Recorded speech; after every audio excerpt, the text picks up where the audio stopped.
everyone. Please confirm if I am clearly audible to all of you.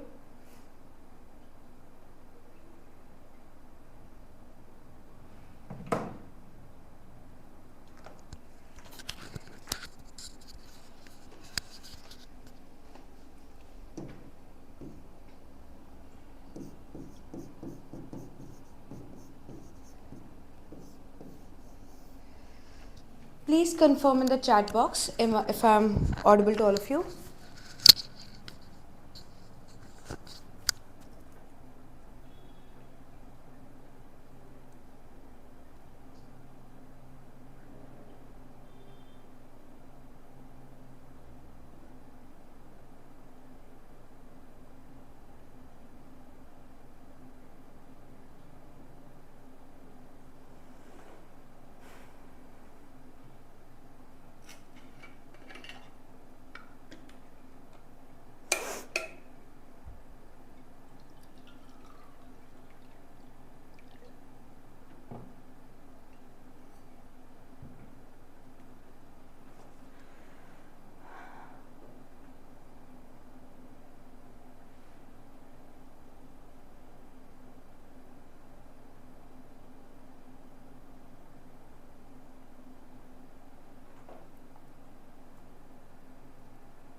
Please confirm, is it audible?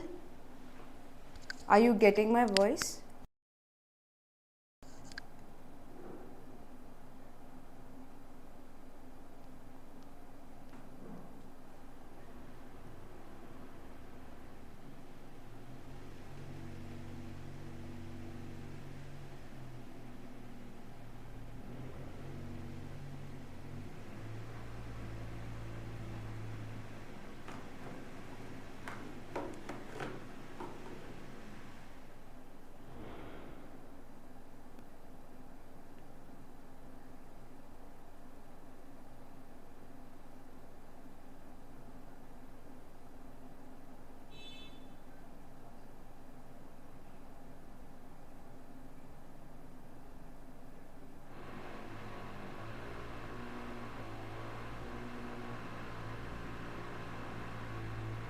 Okay, I hope it is audible. Please confirm in the chat box once whether I'm audible so that we can start off the session without any delay, because we have quite a few questions to cover.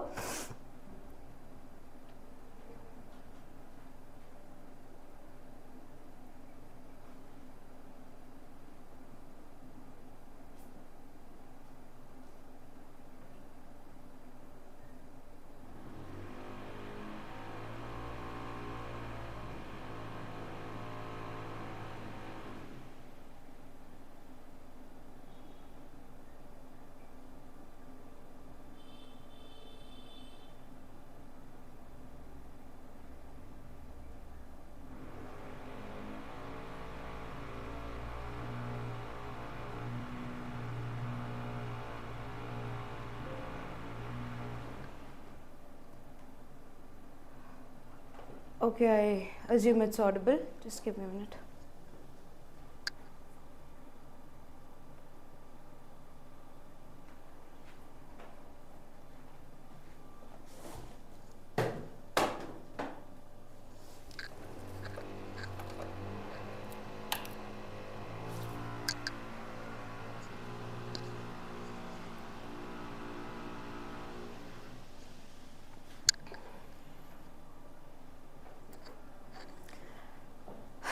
Okay, let's start off with today's session. Good afternoon everyone. Today we are basically continuing with whatever we have left.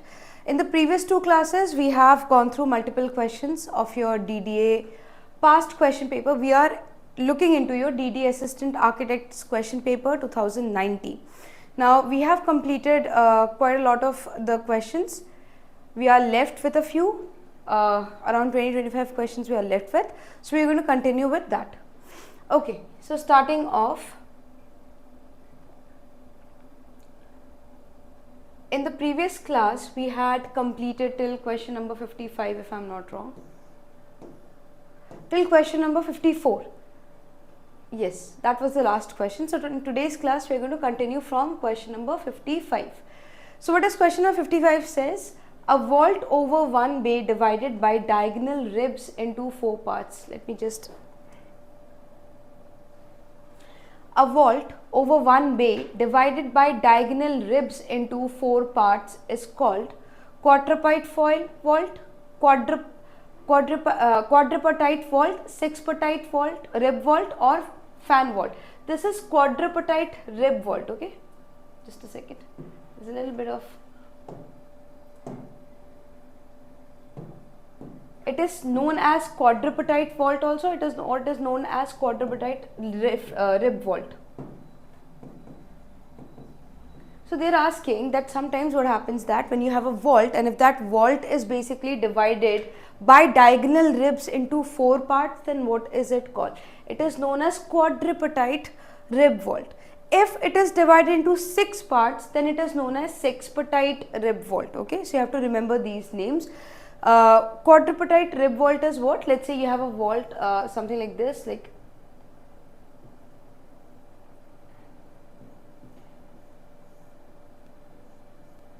and then you have like crossover happening. So in this part basically what happens is that it is divided like this diagonally. It is divided into four parts. That is why it is known as quadripartite vault. If it is divided into six parts, it is known as sixpartite vault, rib vault. So rib vault, you know, barrel vault is what? Basically you have normal barrel vaults. If they cross each other, that is known as your groin vault. But rib vault is what? You have rib-like structure. So it's like, you know, this rib-like structure is there. So that is known as rib vault. Okay. And if there are two diagonals which are intersecting each other and thus dividing the entire rib into four parts, that is known as your quadripartite vault.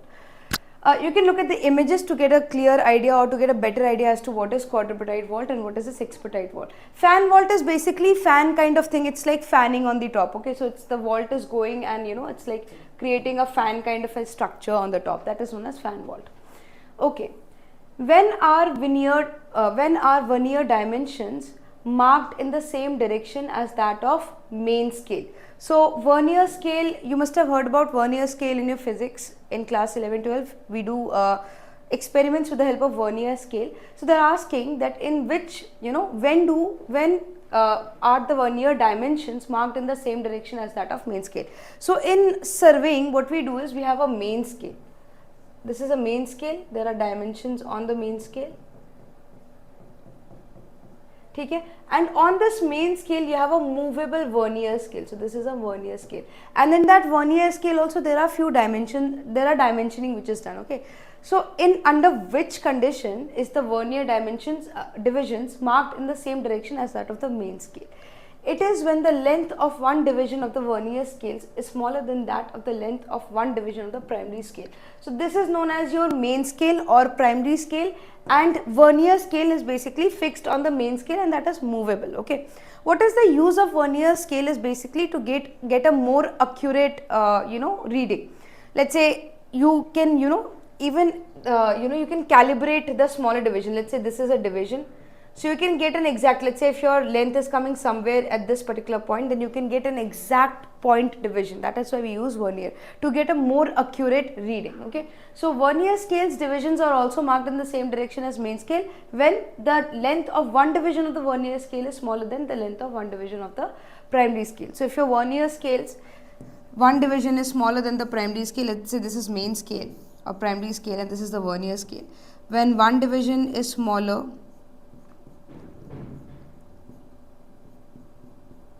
when your vernier scales one division is smaller than the primary scale, in that case we have the marking in the same direction. Okay. Next question. Members used in bridges parallel to traffic are called purlin, spandrel, joist, stringers. We had studied about this similar question, or you can say, you know, if you are aware of that question, you can even answer this. We talked about this when we were talking about how what is the sequence of load transfer in the bridges. In the first session, that is the question that we discussed, that in a bridge, how is or in which sequence is the load transferred. So we saw that the load first goes to the stringers, then floor beams, and then the side trusses. What is stringer, floor beam and side trusses? Let's look at that also.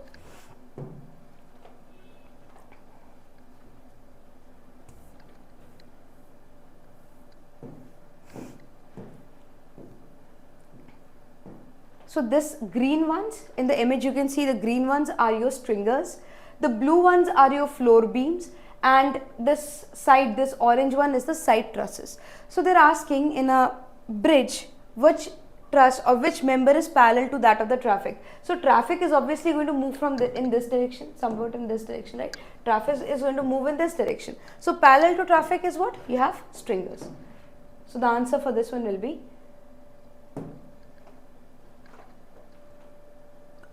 stringers. What is purlins? Purlins are used in roof trusses. Okay, between your principal rafter and your common rafter, you have a purlin. It's kind of separating those two things. Spandrel is what? In bridges, let's say if this is a bridge, you have columns. Spandrel is, this basically, this portion that stretches from one pier to another pier below the deck of the bridge. So this is the deck of the bridge on which the vehicles move. The horizontal part on which the vehicles move, that is known as the deck of the bridge. So spandrel is basically that part which spans from one pier to another pier below the deck of the bridge. This shaded one, this is known as the spandrel. Okay. Joist, again it is used in roof and everything in construction. You have joist. So you have beams. Beams are the major vertical. Let's say if this is ceiling, then you have the major horizontal members which are beams, right? These are the beams, major horizontal members. And then you have secondary support system. You have more horizontal members like this. These are your secondary support systems. These are known as joist. Okay, this is known as joist, and this is your beam. So the major or the primary horizontal support system or the horizontal system which is used to take up the load, that is your beams, and further you have a secondary support system, that is your joist. Basically on the joist you have the planks and everything. Whenever you lay down the main flooring, that kind of is supported by your joist. Okay. So now we look into the other options also. Next question 58. The element of art referring to emptiness or area between, around, above, below or within objects is shape, space, color or form. What is the area, what is this empty thing? Let's say if you place an object, the empty area around it or inside of it or below it or above it, that is space, right? Space is basically the empty thing which is surrounding us. This is your space. So it is space. Okay. Next question. Quadrantal bearing can be reckoned from north line only, south line only, either north or south, neither north or south. Okay, first of all, what is quadrantal bearing? Quadrantal bearing means what? This is generally used in terms of compass. Okay, whenever you have to find any kind of angle in terms of compass, quadrantal bearing is used. Quadrantal bearing is what? Basically north, south, east and west. Let's say my survey line is somewhere here. Let's say my survey line is somewhere here. Okay. Quadrantal bearing is what? This is the horizontal angle which is made by the line with respect to the meridian in a direction which is closer to the meridian. So basically this is the survey line. So the angle which this survey line makes with meridian, any meridian, north, south, any meridian it can be, whichever it is more closer to. Now if my survey line would have been like this, then I would be measuring the angle from the south. Since my survey line is like this, I am measuring the angle from the north. You can measure the angle in any direction from whichever meridian it is closer to, you measure the angle. If it is closer to the south, you measure it from the south. If it is closer to east, you will measure it from the east. Over and all, the range of quadrantal bearing or the range of this angle is between 0 degrees to 90 degrees. That means what? It is somewhat an acute angle, right? So quadrantal bearing is, this is the horizontal angle that the survey line makes with any of the meridians whichever it lies closest to. Okay, that is what your quadrantal bearing is. So quadrantal bearing is basically reckoned from north line only. Do we measure it from the north? No, we just now saw that whichever it lies close to, we measure it from that. So either north or south, depending on whichever meridian it is more closer to, right? I hope this is clear to you. Okay. Next question. Which survey based on accuracy deals Which survey based on accuracy deals in fixing widely spaced control points? The answer is geodetic survey. Geodetic survey is what? Whenever you have widely spaced control points. Okay. Firstly, what is a control point? Control point is any point on the ground whose coordinates are known. ठीक है, whose longitude and latitude is known basically. Control point is what? It is any point on the ground whose coordinates you are aware of. That means you are aware of the position of that point. That is known as control point. When you have very wide spaced control points, the chances of errors, this is with respect to surveying, the chances of errors do increase. So how do we fix that errors, or how do we maintain the accuracy whenever the control points are far apart? We maintain it through geodetic survey. So geodetic survey helps us to maintain the accuracy whenever the control points are far apart.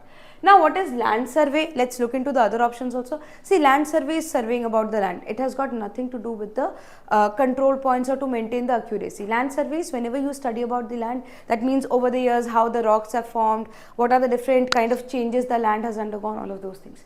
What is plain survey? Plain survey is basically whenever you do a survey considering the earth as a flat area and ignoring all the curvature. See, we know earth is not flat, it is round. It is not even round, specifically it's oblate spheroid, okay, so it's spherical in shape. Now, even though it appears flat, but it is not flat, there is some kind of a curvature. But whenever we do plane survey, we assume that there is no curvature, this entire area is flat. So let's say if this is an area, and if you want to do survey in this particular area, then whenever we do plane survey for this area, we'll assume that this area is completely flat. We'll, ignore any kind of curvature. And geographical survey is basically, study of your geography, basically again rocks and everything, you study all of those things. Okay? So definitely all of these things have nothing to do with accuracy. So the answer will be number A. Question number 60. What is the junction formed when two brick walls meet each other at an angle other than right angle?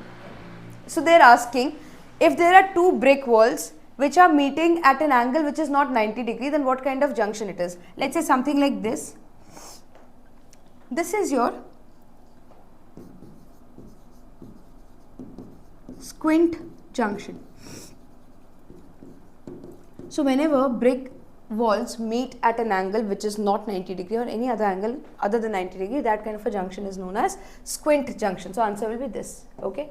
What is cross junction? Cross junction is something like this. Draw these things in your copy so that you can remember it.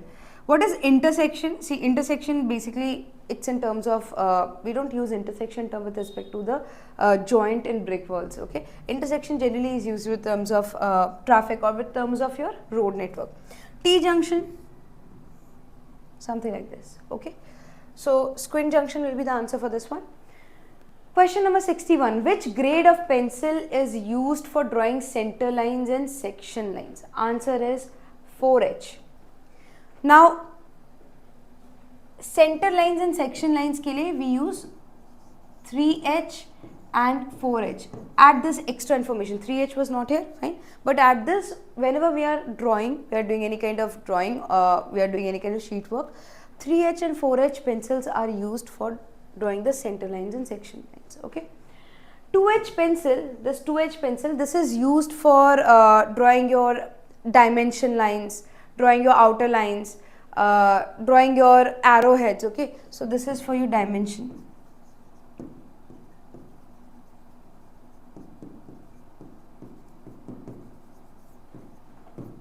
Arrowheads. All of those things ke liye we have 2H. Next question, question 62. Which of the following is not a type of sedimentation tank? Rectangular tank, circular tank, hopper bottom tank, cylindrical tank. It is cylindrical tank. There is nothing called cylindrical. We have rectangular. Rectangular is what? Basically rectangular in plan. Those are known as rectangular tanks. Similar with circular tanks. Hopper bottom tank is what? Basically in hopper bottom tank, it's something like this in shape. And in hopper bottom tank, what happened? The water, basically the movement of water is in vertical direction, in up and down. So what happens? First, the water is basically dropped down, and let's say there is some kind of silt particle. So any kind of particle whose specific gravity is more than 1, that particle basically cannot go up. It starts settling down. Any particle whose specific gravity is more than 1, they cannot flow with the water in the reverse direction. So what happened? They put the water down, again the water goes in the up direction, again it comes in the downward direction. So whenever the water is going in the upward direction, any particle whose specific gravity is more than 1, they cannot basically go with the water in the reverse direction. That is why they end up settling down in the bottom. So upper bottom tanks are also an example. Okay, cylindrical tanks are not. So answer will be cylindrical tanks. What is the bending moment of simple supported beam with a point load at its midpoint? Simple supported beam is what? Point at the mid load. It's like mid load. It has a load at the midpoint. So this entire length is what? L. Therefore this length will be how much? L by 2. Okay, something like this. For this kind of a beam, what will be the bending moment? So bending moment for this kind of a beam is, we did look into this yesterday also. Similar question was there. I showed you the beam diagram will be something like this. And the bending moment will be what? Bending moment will be WL by 4. So the answer is, the SF diagram will for this will be something like that. SF diagram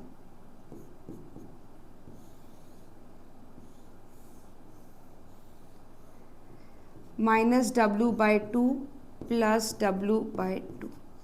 Please draw these things. You can keep it in mind. These are very important, and see, there again you have to remember these things. You have to be aware of these things. So look into SFBM diagram. I told you yesterday also, for different kind of beams, simply supported, cantilevered, all of these kind of beams, please look into the SFBM diagram and keep the overall values in mind. Very important. Direct questions are asked. At least 2 marks questions you can expect from this part. And again direct questions are asked. Okay, so the answer will be WL by 4. Okay. Next, going to question number 64.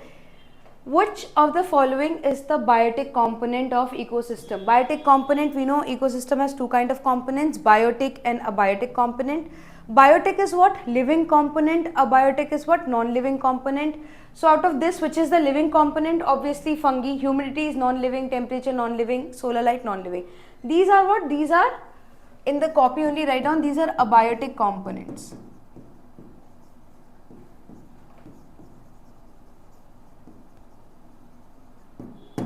And this is your biotic component. Okay. Question number 65. The top line of roof truss is called main tie, ridge, pitch, eaves. Ridge. Roof truss mein, we do have a roof truss image. I'll show you.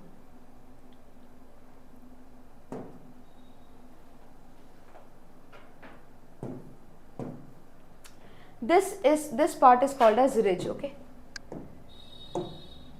This top part is known as the ridge. In a roof truss, the top part is known as the ridge.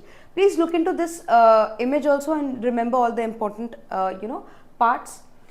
This is the main tie. This part is the tie beam or main tie. Okay, this one you see, this is the tie beam or the main tie. Okay. What else was there? Pitch. Pitch is what? Pitch is basically also known as, pitch of a roof is also known as slope of a roof. Okay. So pitch is what? Pitch is the amount of vertical rise in a roof. In a roof, what is pitch basically?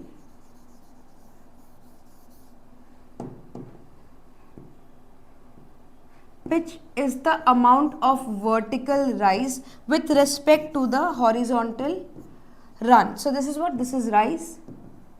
In a roof, let's say this is a roof. This is rise, this is run. Okay, sorry. So pitch is what? Pitch is slope expressed in terms of rise by run. So for a roof, the pitch should be somewhat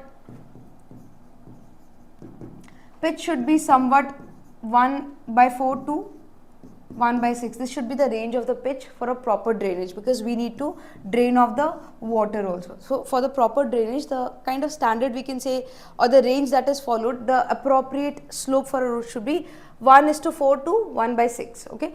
1 by 4 means what? 1 is the rise, 4 is the run. That means for every 4 units of span, the slope goes up by 1 unit. Okay. That is what your pitch is. Fine. Next question.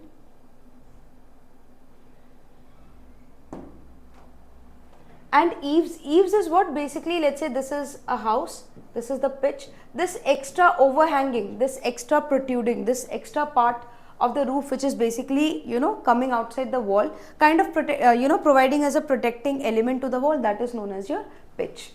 That is known as your eaves, sorry, that is this overhanging part or this projecting part of the roof, that is known as your eaves. Okay. Next question 66, which of the following is an indicator that helps in maintaining the quality of ecosystem? Decreased longevity, long-term use of natural resources, and enhancement of income, unstabilized population. So they are asking which of the following is an indicator that helps in maintaining the quality of ecosystem. In order to maintain the quality of ecosystem, out of these, which do we consider as indicator? Of decreased longevity definitely will not be an indicator. Long term use of natural resources, yes, we need to make sure that the natural resources are used for a long term. Income doesn't have anything to do, it's not directly related to your quality of ecosystem. And unstabilized population also does not mean that it does not indicate the quality of ecosystem. Okay, so second, long term use of natural resources will be the answer. Question 67. Out of the 4 different system of distribution, which is suitable for irregularly developed towns or cities? So ring system, radial, gridiron, dead end. Out of these 4 system of distribution of water, these are distribution of water systems, which are the ones which of these is the one which is used for irregularly developed towns and cities? Irregular means what?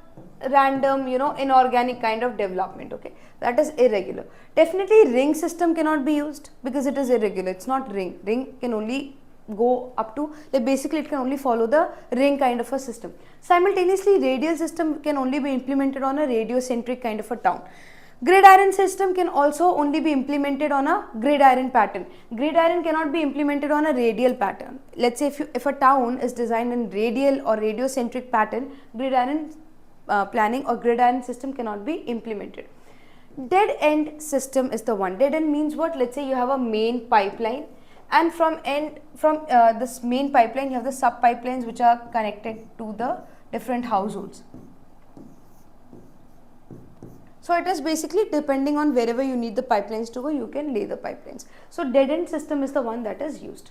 Question number 68. Which of the following contributed to the fall of Roman Empire? 1. Constantine's mental illness. 2nd, serious economic problems. 3rd, army rebellion. And 4th, moving the capital to Byzantium. What led to Roman Empire's downfall was, there were 3 reasons that caused Roman Empire downfall. First reason was basically political disorder. There was a lot of political disorder that was going on. Secondly, there was a lot of economic issues. And thirdly, there were social reasons for that. Okay, so mainly economic reason is one of the thing. Economic and political reason is one of the thing, or political unrest and economic instability was one of the major reason which caused the downfall of your Roman Empire. Definitely not Constantine's mental illness or army rebellion or all of these. So answer will be answer will be number 2 will be answer. That is economic. 69. The monolithic rathas at this coastal site is discussed in relation to Dravidian temple architecture, Badami Chalukya architecture, Nagara temple architecture, Western Chalukya architecture. Now, in this one, what they mean is monolithic rathas. There are Panch Ratha. There is a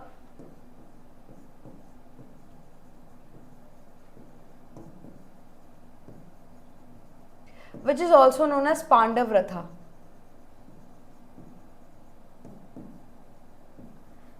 in the coastal city of Mahabalipuram, there is basically, Pandav Rathas. There are 5 Rath. Rath, chariots, okay? Chariots which are drawn by horses, that is Rath. So there is a particular, in Mahabalipuram, there is a particular area where you have 5 Rath which is made up of monolithic stone. Basically granite stones are there, and out of that one single, monolithic means one single stone. So it is a one huge stone, and in that stone they had carved out the Rath out of that stone. So there are 5 Raths which is known as Pancharatha or also known as Pandav Rath, and it is named after the 5 Pandav Bhais. Okay? So that is basically a kind of a Dravidian temple architecture. Okay, so that Ratha, those monolithic Rathas are example of a Dravidian temple architecture. Okay, so answer will be number A. Question 70. Quality of timber does not depend on size of tree, time of felling, type of tree, maturity of tree. That means what quality of timber you have, that does not depend on which of the following. Time of felling, yes, time of felling, that means how mature. See, tree is growing, it is becoming mature. The maturer the tree is, the better the quality of the wood will be. So maturity, not in every case, but generally that is the case. For some trees, maybe you would like it to be a little bit less mature, depending on what is the kind of the quality that you want. Okay, so time of the tree will kind of affect the maturity, and it will affect the quality of wood. Type of the tree will also affect the quality of wood, right? Like if it is a teak tree, then obviously it is definitely a good, teak is a good kind of quality of wood, sesame is a good quality of wood. Maturity of tree, it is related to the time of felling only. Okay, size of the tree, size of tree does not impact the quality. See, teak is very long, but then there sesame, it's completely different. Okay, teak and sesame, these are two completely different looking trees, but then both of these are good quality, right? So size of tree does not impact the quality of timber. So answer will be number 1. Question 71. The size of separation in design of grit chamber for treatment of sewage is based on. That means there is in sewage treatment, there is a chamber where you have grit. Grit means basically it's kind of a sieve, okay, it's kind of a channi, you can say, which separates out any kind of grit from the sludge material. Okay, so the size of that grit chamber will be designed based on what factor? Amount of discrete particle, viscosity of sewage, minimum size of the grit to be removed, specific gravity of grit particle. Obviously based on the size of the grit particle. Based on the size of the grit, you will design the size of the grit chamber. Based on the size of the grit particle, it depends on how small is the size of the grit particle, the size of the sieve will be depending on that only.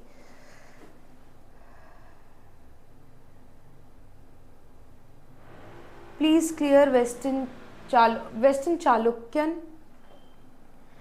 Here basically okay, I'll just go back to that question. Could you just repeat what your question is? Like you are saying that answer will be Western Chalukya architecture. Is that what you're saying the answer? See, firstly the question is given the monolithic Rathas at this coastal site. So probably there should have been an image, but there is not an image. Monolithic Rathas are present in Mahabalipuram, that coastal region of Mahabalipuram. There's a you can say a temple complex which is known as Pancharathas. That is a monolithic Rath which is made out of granite. That is kind of a part of your rock cut architecture only, which comes under your Dravidian temple style. Now Western Chalukya, Badami Chalukya, yes, you can say that as well. Badami Chalukya, see Hampi may be in Hampi also there is a chariot, stone chariot, if you remember the image of Hampi, that is also a monolithic chariot only, that is also monolithic Rath only, but that comes under Badami. So here that is not mentioned. What they mean is monolithic, they have only used the term monolithic Rathas. So in monolithic Rathas, there are 5 Rath. Okay, Mahabalipuram mein, on the coastal area of Mahabalipuram, there is a temple complex in which there are 5 Rath, which is known as Pancharatha, also known as Pandav Rath. That comes under the temple style of Dravidian temple architecture. Okay, I guess this is what your question was. Hope this is correct. If you have doubt, you can ask me. I'll go through this again. Okay. The diagram depicts dash kind of a beam. Propped cantilever, continuous cantilever, overhanging cantilever. Just just wait a second, let me look at the diagram.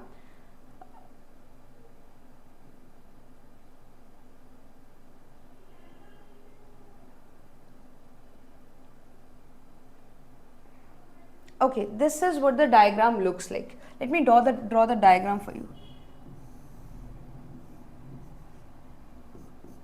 So this is the wall. On one side, this is the beam. On one side, let me use a different color. I guess this is not visible.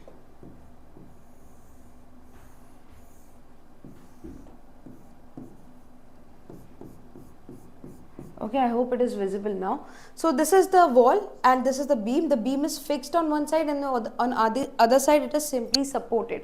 They are asking what kind of a beam is this, okay? They are basically asking what kind of a beam is this. This is a propped cantilever. This kind of a beam is known as a propped cantilever. So let's look into what is a continuous beam. Continuous beam is what? Whenever you have a beam which has more than two supports. If you have a beam which has more than two support, that kind of a beam is known as continuous beam. Okay. What is a cantilever beam? Cantilever beam is what? Your beam is fixed on one end and on the other end the beam is free. Okay, this is a cantilever. It is fixed on one end and on the other end it is free. Free. What is an overhanging beam? Overhanging beam is what? Again, you have a beam.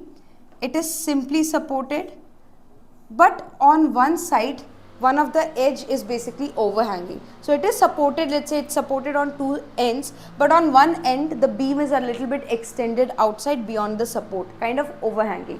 Like for example, balconies. Balconies are made on your overhanging beams, okay? So that is your overhanging beam.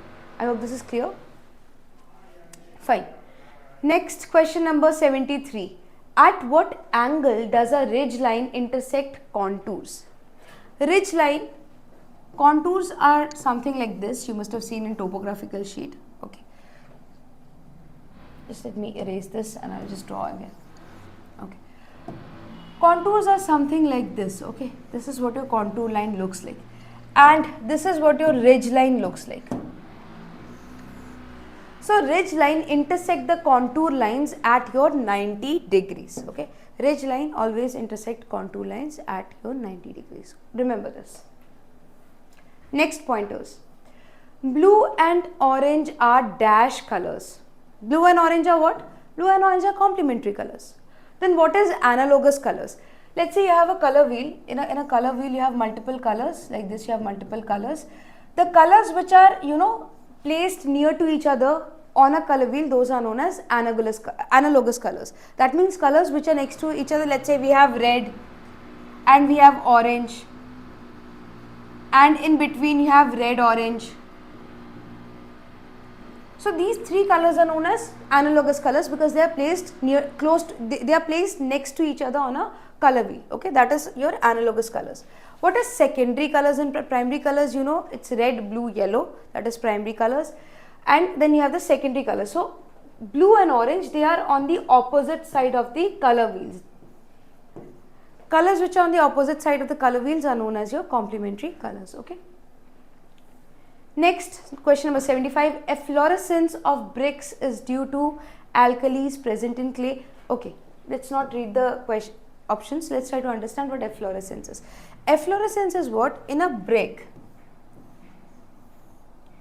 you have certain soluble alkalis. Certain water soluble alkalis are present.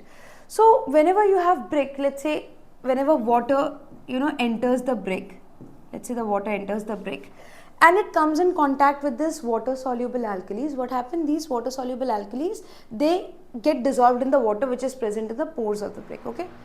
Now when the water which is present in the brick gets evaporated, what happens? The water get evaporated but the alkali, it is left on the surface of brick in form of white patches. So you must have seen some kind of white patches which are formed on the brick. That is known as efflorescence. Okay. So a little bit of efflorescence does occur, but then too much of efflorescence is not the sign of a good quality brick. But little bit efflorescence does occur. Okay. That is what your efflorescence is. So efflorescence is because of soluble, water soluble alkalis that are present in the clay for making brick. So you have certain water soluble alkalis present in the clay, and clay is used to make brick. That is why we have the reason of efflorescence. It's not because of high porosity or excessive burning or silt content. It is because of this water soluble alkalis. Remember, efflorescence is because of water soluble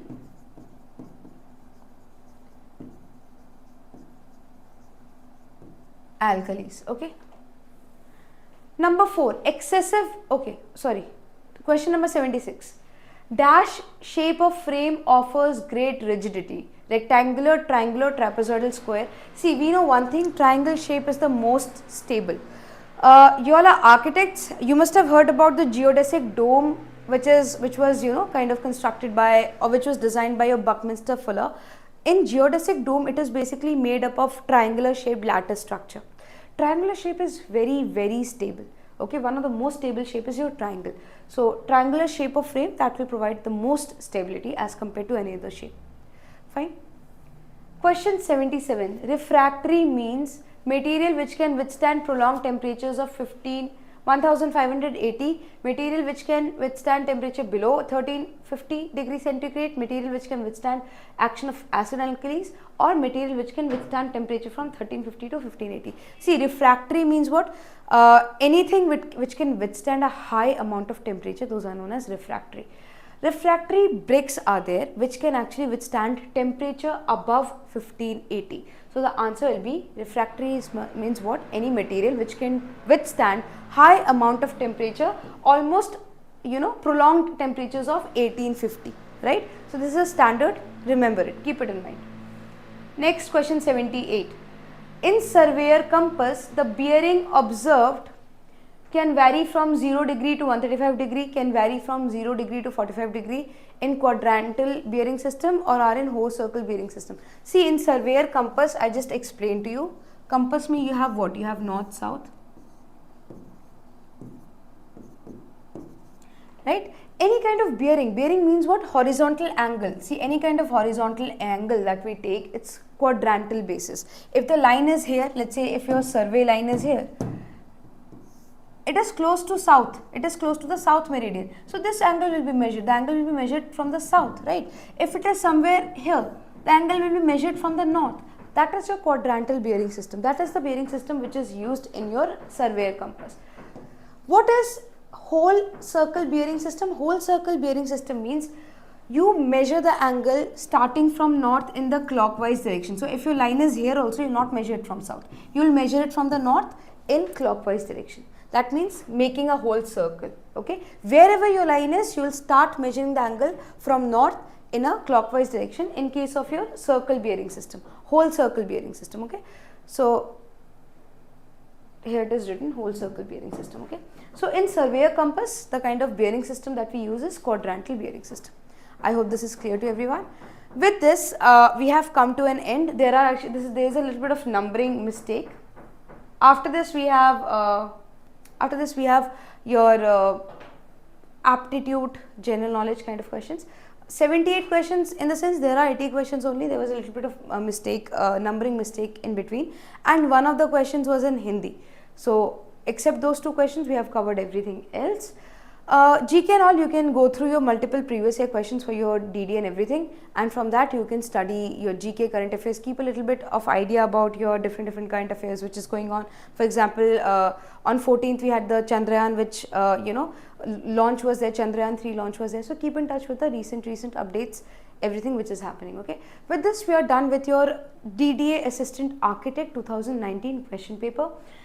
We have discussed all the option in detail, so make sure that you read about it a little bit more at your own end also, and make your notes properly. Any kind of doubt or any question you have, you can ask in the chat box, or we can finish off this session here only. We will be coming with more such question paper solving. Till now we have already done HPSC Assistant ATP, Assistant Town Planner 2019 question paper we have done. Today we are done with your DDA Architectural Assistant 2019 paper. Next will come with few more papers. So make sure that you subscribe to our KP channel to stay in touch with the latest releases, latest updates which are being made, okay. Okay, I am assuming there are no doubts. If there are any doubts, you can definitely leave your doubts in the comment section. I will try to address them to you individually. Thank you everyone for joining in, and I hope your preparation is done in a good way through this. Thank you very much.